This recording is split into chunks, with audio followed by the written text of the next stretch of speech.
You've selected the right show to listen to in order to become the best salesperson you can be. We literally listen to actual in-home sales presentations of salesmen at all different levels to show you precisely how to close more deals and what to avoid.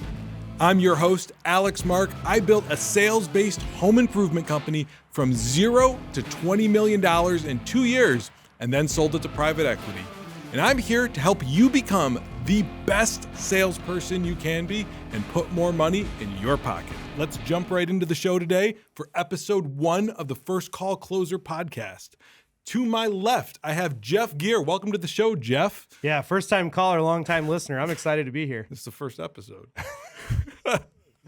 All right. Well, for those of you that don't know Jeff, he is a veteran of the home improvement industry.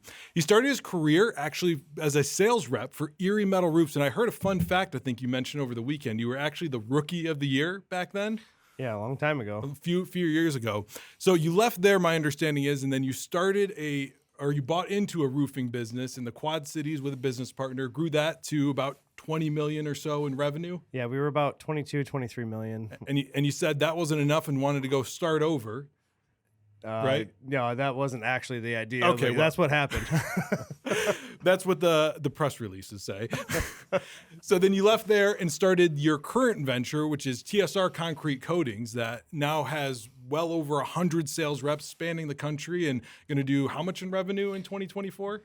Yeah, so 23, we did 81 million, 81 million. across all of our brands. And then, my very kind CFO, Tarun, who's not here with us today, but he has us pegged for 110 million. So it's a lot of garage floors. It's a lot of dollars, especially for concrete, which I'm sure as we'll talk about is a lower ticket item.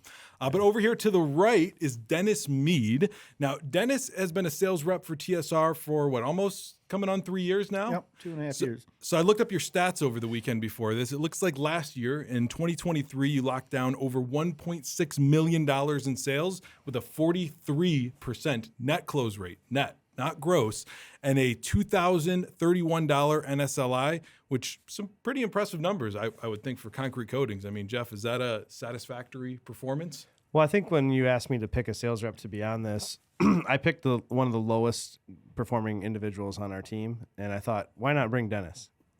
No, I'm just kidding. The lowest performers, 43% close rate? No, Dennis. Dennis isn't at the top, right, Dennis? But he's definitely within. I would say within top 10, pretty much consistent. One of the things that Dennis brings to the table that I like to see in a sales rep is actually consistency across the board. For sure. And I will say, to speak to that, as we pulled a recording for this, it was somewhat difficult to find one that had many things we could talk about to improve on. So overall, you do a great job. But as we get into the episode, you're going to hear there's some things maybe you could do better. But Thanks, Alex. Jeff will talk on that. So, yeah. As we've alluded to and talked about in the beginning, we're going to do something today that I've never heard done on a podcast before. We're going to take an inside look into an actual sales presentation that Dennis did, not a role play, but an actual presentation in the home, dissect it, talk about the good, the bad, and the downright ugly of that appointment. Before we get to that, though, I do want to go through a traditional podcast question for each of you to kind of kick things off. So, Jeff, we'll start with you. Over the years, you've trained hundreds of successful reps, right? I like to think so. And you've probably seen hundreds, maybe thousands of shitty reps. Yeah. Few more than you care to probably mention. Right. My question for you is, over the years, as you've hired these reps, what is the main number one indicator you look for when you're interviewing them that tells you, yeah, that rep is probably going to be successful, or we should take a pass on that?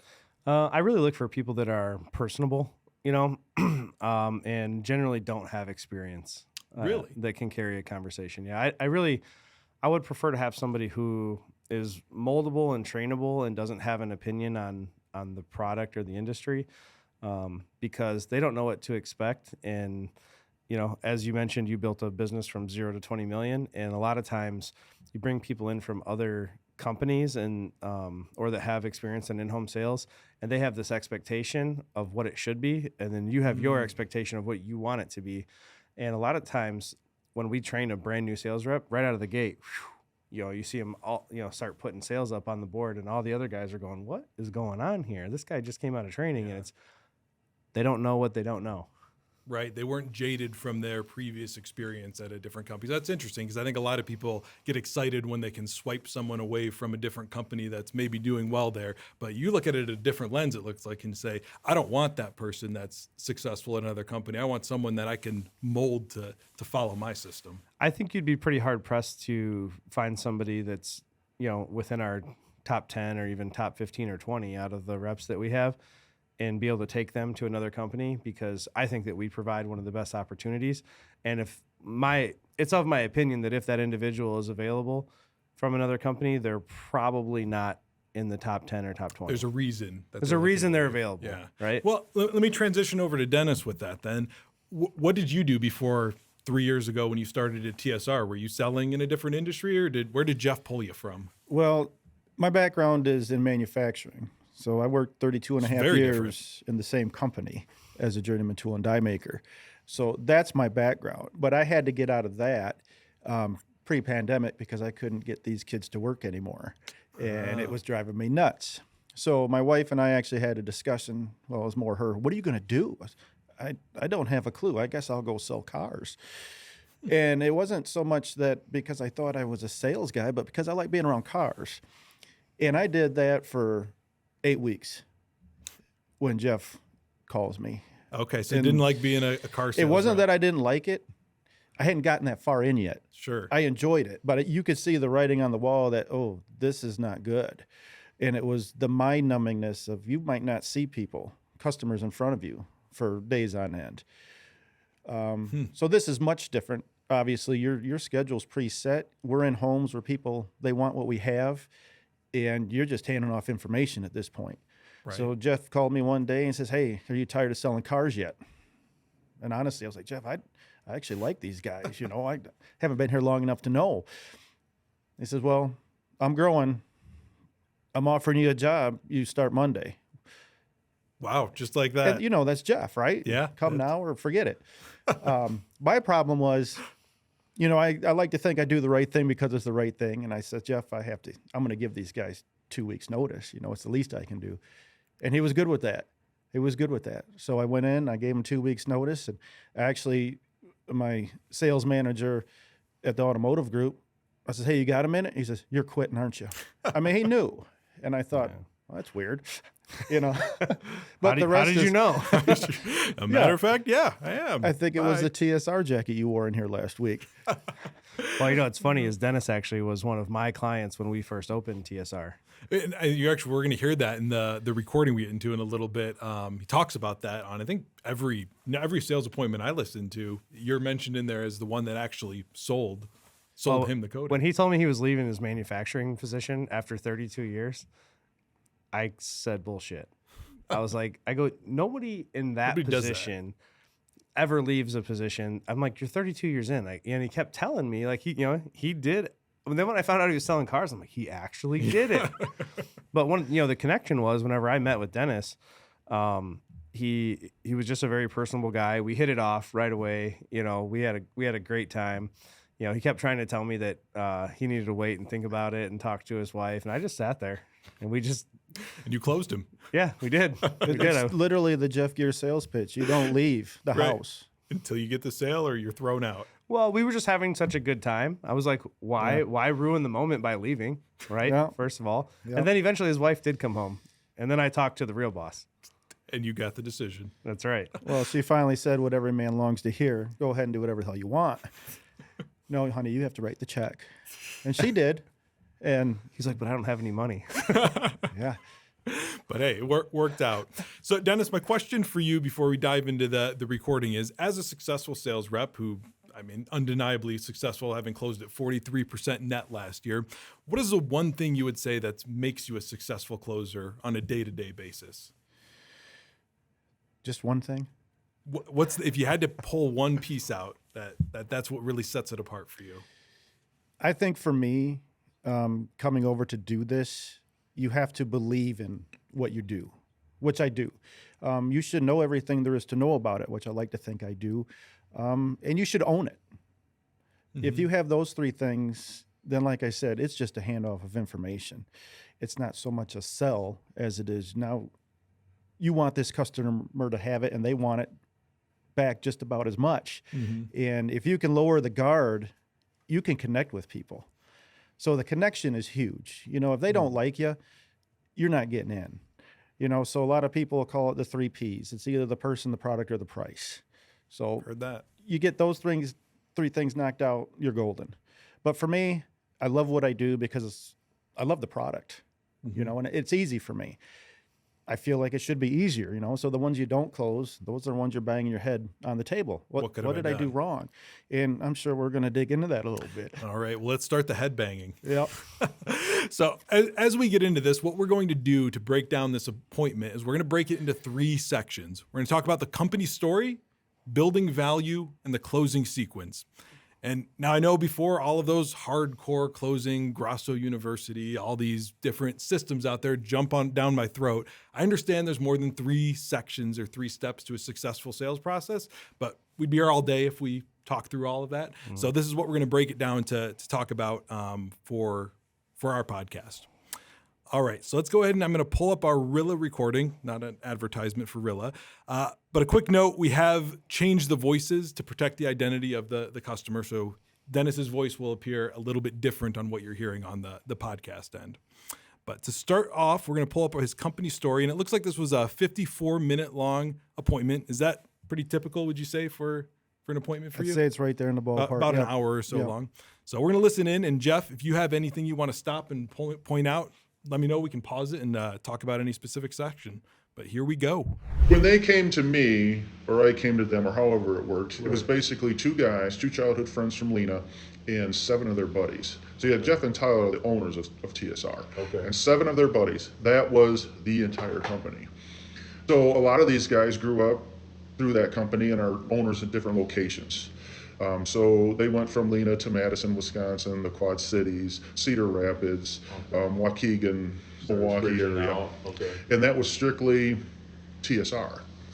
And then a year and a half ago, how they got really big is they got backed by a multi-billion-dollar private equity firm, allowed them to go out and purchase other concrete coating companies.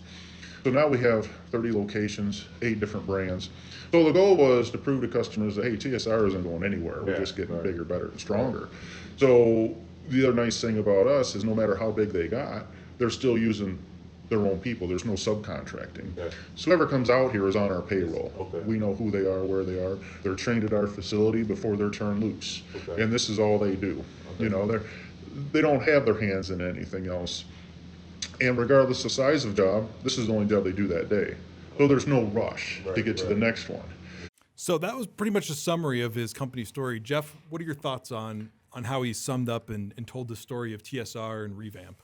Well, I think I think the word that you just used there, told, is probably the key word in what you just said. And so, Dennis, what I would say is, who talked during that process right there? Dennis talked. Did the customer talk? Other than, no, not much. Okay. No, right. Yep. And so a lot of times, you know, a great question to ask is, hey, when it comes time for you to do a home improvement project, in particularly this project, what are some things that you're looking for? What is important to you in the company that's going to do work for you? So rather than just starting it off and telling them about the company, you're trying to pull what's important to them so you can maybe tailor the conversation, what you're going to talk about? Well, you don't even have to tailor it, really.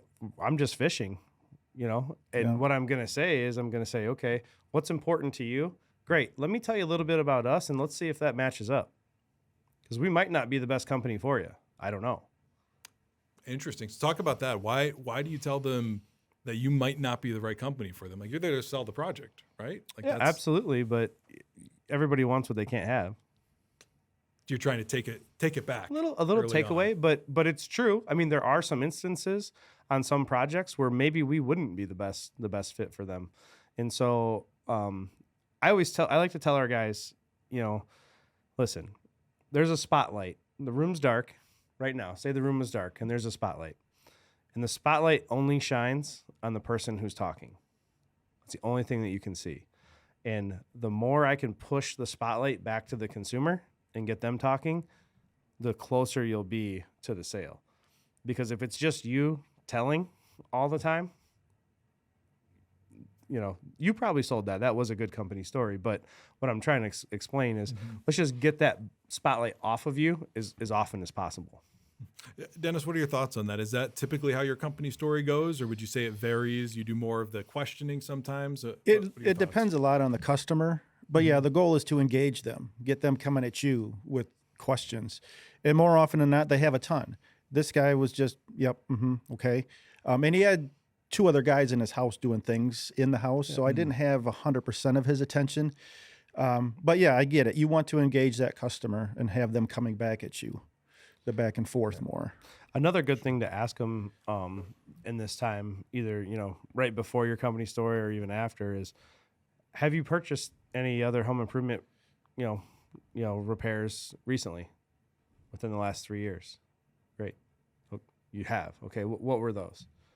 What was that process like? What did you like about that company? What didn't you like about that company? There was some of that going on earlier because he actually had, this was a porch sidewalk job. He had his garage done by a fly-by-night that his dad knew. And it was an epoxy coating, but, it looked good. He wasn't, had no issues with the garage floor. So I tried to ask him questions along those lines. Did you like it? How much was it? Would you pay for that? Well, it was a gift. So, he wasn't giving back any. Yeah. So yeah, we got into that a little bit. But, he wasn't giving me what I was asking for. You're taking what you could take. Yeah. Okay. And that's fair. Yeah. Fair enough. Well, let's dive into the next section, building value. I'm going to pull this up and let's listen to how Dennis worked to build value with this customer. Okay. Where we're getting into what TSR does versus epoxy coatings. Okay. We're using a polyurea polyaspartic system. Okay. So I know this big goofy word. Yeah. So I don't. I'll pretend nobody knows what it means, but that's what we're hearing to kind of explain it, right? Right. So epoxies, much like a paint, just lay on top of the concrete. There's no real bond there. Okay. That's why you'll see them chipping, flaking, and peeling off. Okay. Also, regardless of sunlight, epoxies over time will yellow, fade, and discolor. Okay. This polyurea polyaspartic system will not do any of those things, and you get lifetime warranty against those things happening. So like the guy that came into your garage floor looks great, but now he's gone. So looking into the future, if something goes wrong with it, who do you call? Right. I have a lot of personal customers that somebody else did their floors, same thing. Yeah. Did their floors. Some of them are still in business. Some of them are gone. Right. But it's like now they have to call us. Yeah, it's like big. So let's break that down a little bit. What do you think on that, Jeff, for the value? Was there enough value built there about the difference? It really comes down to what the customer's looking for and what's important to them. And this particular individual, I think that based on the consumer, Dennis did a really good job of not absolutely beating his garage floor up that he just got. One? Yep. Yeah, he didn't beat up the free one too bad. So you have to, tread. You're in a precarious scenario in this one where somebody already has an epoxy garage floor and they're not dissatisfied with it, right? Because you've been to plenty of epoxy ones where it's destroyed and they don't like it, right? So I think you treaded that line, and I think you shifted it to a manner of like, hey, it looks good now, but again, as if and when it fails, who are you going to call? And there is no answer for that, right? And there's going to be people that watch this that are 100% pro epoxy base coat, pro epoxy top coat, and they're going to think that's the only way to go. Now, what I will tell you is that we've done tens of thousands of floors. I can promise you, all the companies out there that are going to complain about epoxy versus polyurea and polyaspartic haven't done anywhere near the amount of floors that we've done with the success that we've had. So there's that to think about as well. I mean, it's very clear that the system that we use works pretty well flawlessly all over the United States. So I think that you did a good job by catering to his needs, but as far as like building the value, you probably could have gone a little further into the difference in polyurea versus epoxy. Polyurea is really going to, build those roots down into the concrete. You talked about epoxy, but I would say spend more time on what we do and less time on what everybody else does. Just highlight the knowledge, which I think is one of the things you said was an advantage or a big piece of what you do is the knowledge of having everything. How much does that play into when you're building value, being an expert on the product? Do you need to know all the details, or as long as you have just the basic information? Well, the more you know, the better, obviously. But again, you're in people's homes that they don't know a lot about what we do. So even if you were to goof up and misspeak, They're not going to know. they're not going to know. But yeah, to get our product and process out there, you want them to retain that, how we do it and the benefits of it. Right. You want them to remember that key factor. What makes your company stand out from possibly the other quotes they're getting or the 1,000 other ads they saw online pitching against us or a different product, right? Well, and not all polyaspartics are built the same, right? Some of them are cut down. We tend to run, one of a higher solid percentages than what a lot of companies do. So it's at the end of the day, it's really just more about what we do versus what, everybody else does is really, kind of irrelevant at this point. Sure, for sure. Well, awesome. Well, let's dive into our final section, the closing sequence. And this is probably where we'll spend about the most amount of time in this podcast, because to be frank, that's where it went off the rails a little bit, in my opinion, listening to this. And I'll be interested to hear Jeff's thoughts on this. So we have it broken out into a few different sections. We're going to talk about the first section first. So let me pull this up. Here we go. That is the nice thing about these outdoor projects, because usually, this is our slow time. Yeah. So, I have dates as early as next week for, garages, basements. Yeah. But, you have the advantage of, I can't do that job now if I want to. Right. But, Yeah. because the push is, you got to help us. You got to do it next week. Yeah, because these guys won't have work to do if you don't. But there's nothing we can do with your porch and sidewalk. Okay, so without the resistance coating, we're just doing the tech grip. Okay. Porch, sidewalk with the tech grip. And no upcharges, hidden fees, or taxes on these numbers. They're all inclusive. So the number I give you is the number. So I got to pause it there before you get into your price. I just got to ask, why talk about upcharges and hidden fees? Like, I would wonder, wouldn't that put that into their mind? Like, well, the goal there is other companies do that. Okay. So I'm trying to ascertain the fact that we don't play those games with customers. That generally ticks people off. But because a lot of people, they want a price over the phone, they want a price on Facebook, and obviously we don't do that. The companies that do, number one, they're going off of the customer's square footage of their project without, they have no idea the damage done. So they shoot them a number. And then they show up, and I know this personally from customers. They show up and they start upcharging these customers. Oh, we didn't know you had steps to do. We didn't know you had verticals. We got to fix that crack. Oh, you got extra salt damage. So on the spot, they're upcharging these customers. So you're letting them know it's all inclusive. Jeff, what are your thoughts on presenting that way up front? Is that a good way, bad way? I mean, I'm indifferent. I think it's a word track that Dennis is comfortable with, and it's almost like as if he was reading off of a contract that doesn't exist, because I wrote the contract and it doesn't say that. But it sounds like it's a phrase that has worked well for you in the past, and you're comfortable presenting that to the consumer. Okay, well, next we're going to get into how Dennis laid down price. Before we do that, though, Jeff, I want to hear how do you prefer people to lay down price? What do you train them? If you were presenting price to me, how would you go about it? I'm going to assume it's not going to be the way that Dennis did this. So maybe. But it does go to show you that he does have a 43% close rate. So there's multiple ways to skin a cat here. But what I would say is, Alex, I've worked up something I think you're really going to like. Everything that we just went over, I had already just rebuilt the value for you. I can get the project done that you want for your project, for your garage, for $52.24. And most of my customers, they like to put down around 40% of that, which roughly comes into around $23.25. When it comes time to do this project, Alex, would you be able to put the $23.25 down? I'd have to think about that. I'm not sure. That's a lot of money. Yeah. And would you be able to do the $23.25 down? Honestly, no, I couldn't do that. You wouldn't be able to do that? No way. Okay, that's not a problem. That being said, some people would be more comfortable like around half, like say $1,200. Would you be able to put $1,200 down towards the project? I could do $1,200 on a credit card. On a credit card? Yeah. Okay. But you'd be able to do it? I could do it. I could make it work. Okay. So the remaining balance would need to be financed then, is kind of what we're talking about, right? You guys finance this? Yeah, we absolutely do. In fact, with $1,200 down on a project like this, we'd be looking at about $4,000 financed, which would be roughly right around $175 a month. So How does $175 a month fit in your budget? That's not too bad. I could make that work. Well, I wouldn't want you to make it work. I want it to be comfortable for you. So how much too much is? Is it $10, $20, $30 too much? Or would you be more comfortable around? I mean, if you could get it like $100 a month, that'd be easy.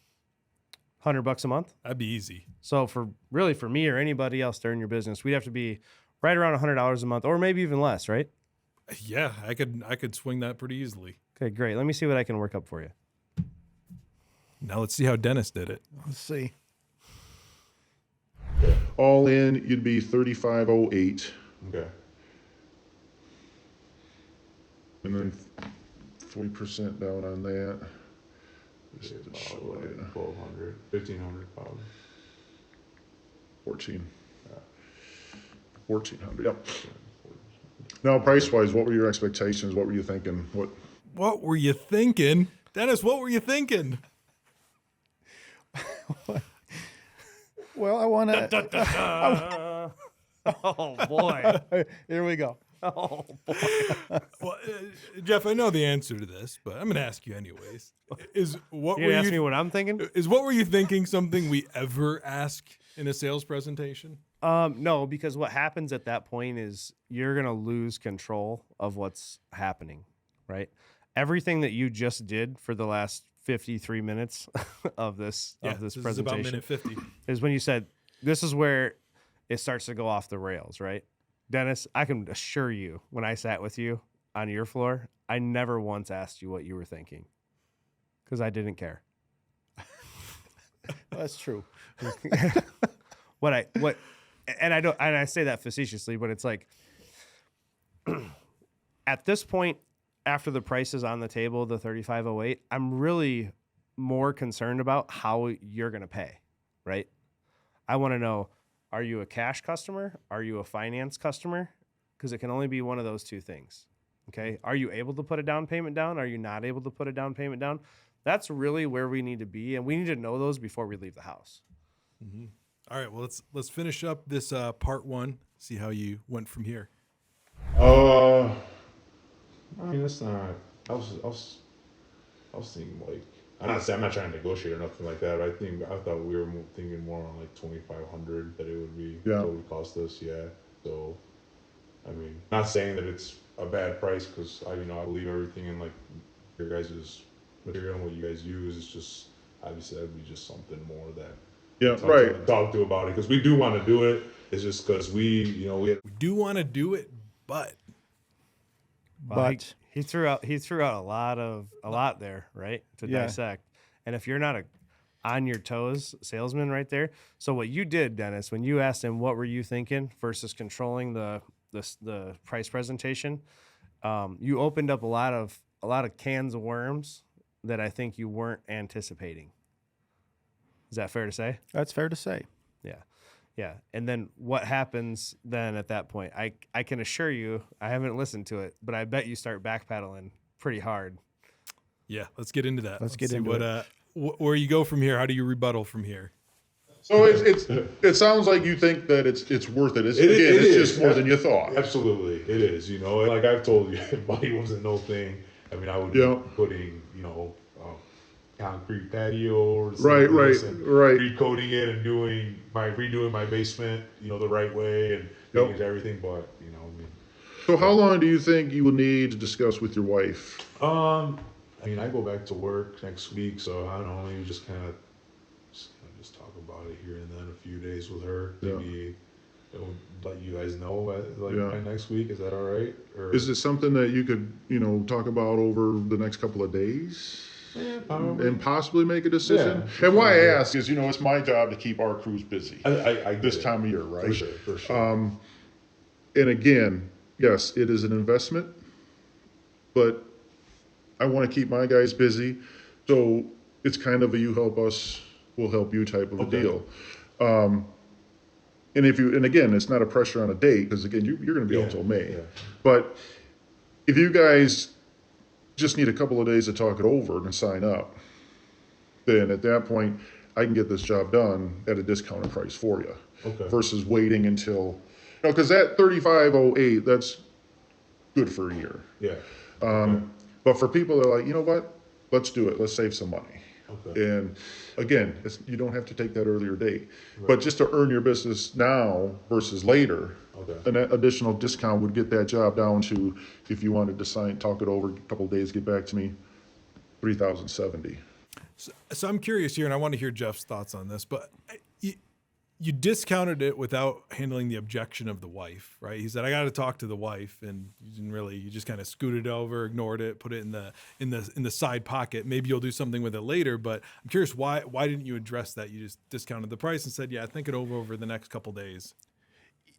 When he mentioned that, because he threw out a number, 2,500, and then he Right. says, even at 2,500, I need to discuss it with my wife. And so now I'm like, I am backing up a little bit. Now he's got me cornered a little bit. But I do want to earn that business. So my thought process was, let's try to maybe eliminate the wife, hit him with this lower number, forcing him maybe to make a call right there on the spot to his wife and get. You didn't ask him to make a call. No. Is that something you'd recommend reps do if they run into a one-legger, which we all hate in the industry, one-leggers, right? It's the worst thing, but it's inevitable there. Yeah, we run them all the time. I mean, and so in that scenario, I'm saying, great.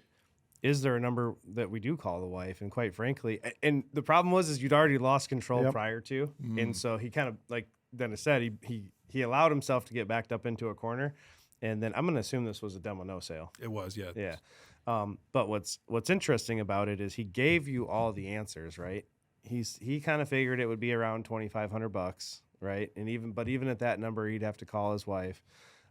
That's fine, but I think that we go into that and we say, well, Dennis, I got to be honest with you. I'm here to earn your business, and even if the price was $2,500, I think we could probably get your wife on the. We could call Angela right now and get her on the phone and see if she could help you make a decision. And while you're doing that, I'll call mine and see if I can sell it to you. Yeah. Yeah. I think that takes a certain person to be able to deliver. That's definitely a fun way to do it, right? You're going to get them laughing. We're all absolutely. laughing here. You're going to get laughed at or you're going to get thrown. Or you get thrown out. Yeah, told the F out of my house. Yeah. Oh, man, that's interesting. So one thing I haven't heard in here is any mention about financing at this point. And, when Jeff did his breakdown with me of how he would present this price, there was a lot of financing in there. Now, I'm curious, Jeff, do you think this was a customer that would be interested in financing, or should we just have skipped it over like we did? I think we don't know. You mean everything that I've heard at this point? I don't know if he can put the money down. Do you know? I know he can. There wasn't an issue with that. It was. He didn't confirm it, Well, not in what we've heard.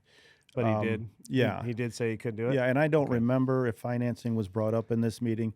Usually across the board it is, simply because we offer it.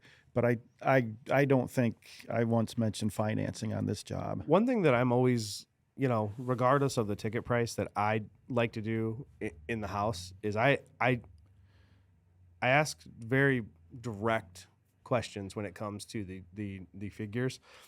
When it comes to the 40% down, say when it comes time to do this project. I'm not saying today. If when, right? Mm-hmm. If then statement. If when statement, right? If you were to do this and when it comes time to get this taken care of, would you be able to put the 40% down to the 23.25? And I look them straight in the eyes. And if you're with a husband and a wife, you look at her. She won't lie to you. He will. Of course We can. No, we can't, honey. And then she's over there going, or she'll say yes. I mean, you just know, because women just have an inherent ability when they're sitting with their husband to I don't want to say be poor negotiators, but they're just very honest. And I actually like that, because it lets me know, are we going to be able to do business or are we not going to be able to do business? And I respect that. And so I always look at her. She lets me know yes or no. And sometimes, that's why I always go no, like you said, no in our example. And I said, okay, well, some of our customers are even more comfortable about half. Okay. Right. Is half more comfortable down for you? And then at that point, when I go from 40 to 20% down, do we have a cash customer anymore? Hell no. No No way. No, we don't, right? But I say, okay, great. And when it comes time to pay the remaining balance, would you be paying that from a checking account? And they're going to be like, I'm going to look at her and she's, or him. Nope. And, and she's going to say no. And I say, great. We do have, fantastic financing plans, which on this number actually comes into around about $175 a month, because I think it was only like $4,000. Mm-hmm. And I want to know, can they afford that? Right now, we already know we're not cash, we're finance. How much can we afford a month? And one thing that I would say when it comes to financing is just listening to what they're telling you, because I think in what you said was I could swing it. Can you swing it every month? Mm-hmm. Is it's not it comfortable? I want to know, is it comfortable? Because if I'm in the area and I come back and I want to visit with you, Dennis, I don't want you beating me down the driveway with a broomstick because I sold you something that you can't afford. That's not the goal here. We want all of our customers to be repeat customers in some way, shape, or form, right? So it makes a lot of sense to give them a financing plan that they can afford versus one that they can't. Mm-hmm. Well, financing did come up in this appointment, actually. Let's take a listen and see what Jeff thinks about how you presented financing. This is probably a dumb question. No, there's no. You guys don't do like financing, right? We do. Actually, shame on me for not bringing that up. We do have a couple of different plans. Okay. There's a 7, a 10, a 12, and a 15 year. And of course, it's an application process. Yeah. Okay. The so 7 like credit, hard checks, and yeah, stuff like that. It definitely show up. Yeah. Because it's just more thinking like, hey, because that might be easier to be like, hey, let's do it, but don't. Jeff, is that how we present financing? No. And the information you gave them is wrong. We can do a soft pull with upgrade. Oh, that's entirely my bad. Yeah, my bad, Dennis. I have not financed the deal yet. I didn't. Whoa. Let's take a step back. Dennis, you haven't financed the deal yet? No. You're closing at 43%, and you've never financed a deal. Correct. Dennis, you will be the number one closer in this entire organization. Remember earlier how you said it's very important to know your product, right? Yep. Okay. Yep. It's doubly important to know the dollars and cents in the financing. So what I like to tell our guys in our fence and deck division, you don't sell fences and decks. What do they sell? They sell payments. And in any company, any home improvement company that's watching this will tell you that if they're selling roofing, window, siding, baths, they sell payments, because generally home improvements are bought on payments. Yeah. And it's a very, very important thing for you to know your banks that we use, the financing plans that we use, what the merchant fees are on those, and what the payment factors are. So you better get real familiar with all of those things post this interview. Yeah, I'm definitely excited to do a recap episode maybe in 3-4 months and see where the difference is in your close rates and as you implement more of the financing, because that's really shocking to hear someone in the industry that you're not using financing at all, because I think most companies like your fence and deck company probably does 50-60% financed? I bet it's closer to 70% of people are financing. So before we wrap this up, we have one more section, one more clip we're going to listen to. And Dennis, we heard you discount the price, right? We heard you drop it from $500 or so. But what we didn't hear about is any of the promotions. Jeff, do you ever run promotions for TSR? Yeah, I think we do, Dennis. Yes, we do. I think. Well, we haven't talked about any of those in this yet. We do talk about it. We have a 14-second clip where we go over all of our vast promotions. Am I going to flip this table over? Here we go. So just to confirm your email, it's okay, good. So that should have come over to you. Okay. Then. Wait, we sent the proposal before we went over our promotions? Okay, let's keep listening. Any questions for me now on anything? No. What are my shots at? I know you guys offer those scratch offs, right? Huh. Yeah, he's not interested in buying. No. Dennis. Yeah. That was a cut. Honestly, we did that guy a disservice because he was a buyer. He wanted what we had. And he was interested in our promotions. He was interested in our financing plans. And the problem is that we presented it to him in a manner that just didn't make sense. Yep. At this point, I'm upside down. Yeah. He's got me. I've lost him. Yeah. Yeah. Yeah. Well, no, you didn't have each other. I mean, yeah. That's really the problem. Different pages, different wavelengths. We're just a couple of dudes that don't know what's happening. So what we're gonna do is we're just gonna send a proposal, and we're just gonna let your wife figure it out. And we'll never hear from you again. Yes. Have you heard from him? No, he's ghosted me. I've reached out. I don't blame him. I would have too. I would have too, right? Well, Jeff, Dennis, any final thoughts for the first call closer audience before we wrap up? Well, I think it really, what this exercise shows is it's like there's a reason why there's steps. There's a reason why we do things in a chronological order. It's not just for the consumer, it's also for us, right? Because I think kind of what happened is that you got lost a little bit in that closing sequence. And had you started and been very faithful to the, hey, I can get this project done for you for the 3508, when it comes time to put a deposit down on a project like this, it's right around 1435. I think that the word tracks that you use, you need to clean those up so that the consumers can understand them better. Because when you were presenting that price, it was kind of like it's like 3508, and then like I don't know if you were using one of those big calculators. Well, what were you using? Was it like a jitterbug calculator? It took you a long time to come up with 40% of 3,500. It did. Now, back up just a second, and no excuses, because this was a shit show from the get-go. It was the first day back. Oh, here we go. First Here day we go. back. From 3 this years was doing this. Yeah, from January rusty. 2nd. Yeah, and it was. Yeah, when you told me you picked this one, I was like, oh.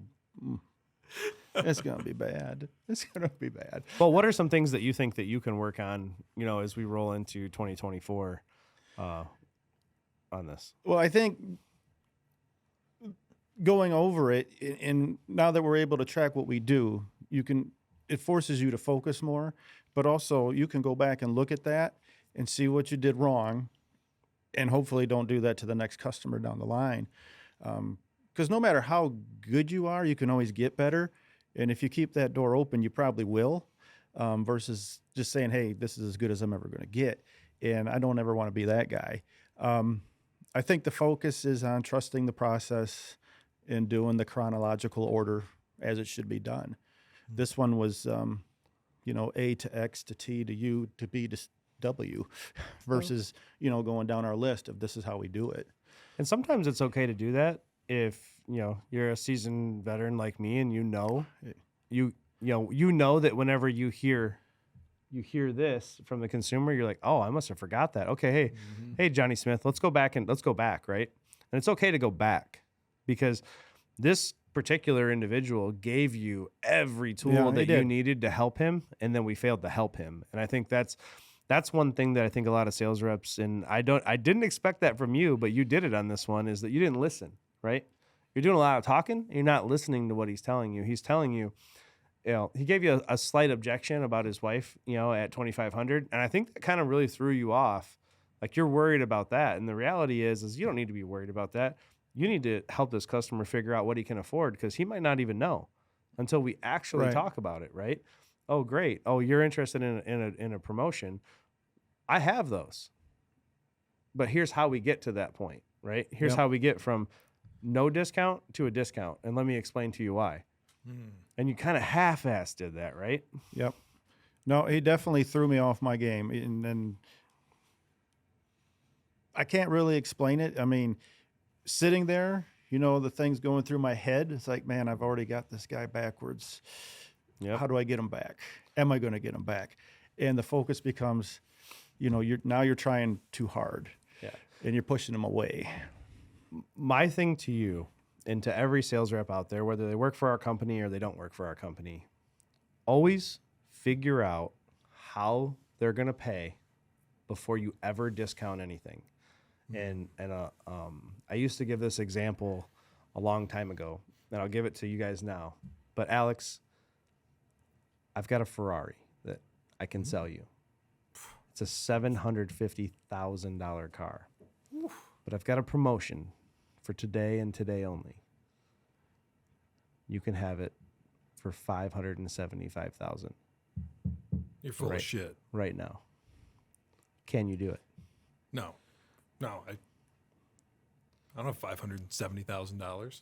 We're talking about a deal that's $175,000 off MSRP. It's a great deal. But can you do it? Man, I wish I could, but You can't, right? nope. Okay. You got me backed into the corner. I really got to get rid of this car. I'll do it for $400,000. 400. Yeah. We're $350,000 off MSRP. I'm not making it. I'm not making anything. And they ask me, Jeff, why do you do it? It's because I'm selfless. Just a nice guy. I just want you to drive a Ferrari. 400,000. Man, Alex, I appreciate it. can you do it? For 400,000? Yeah.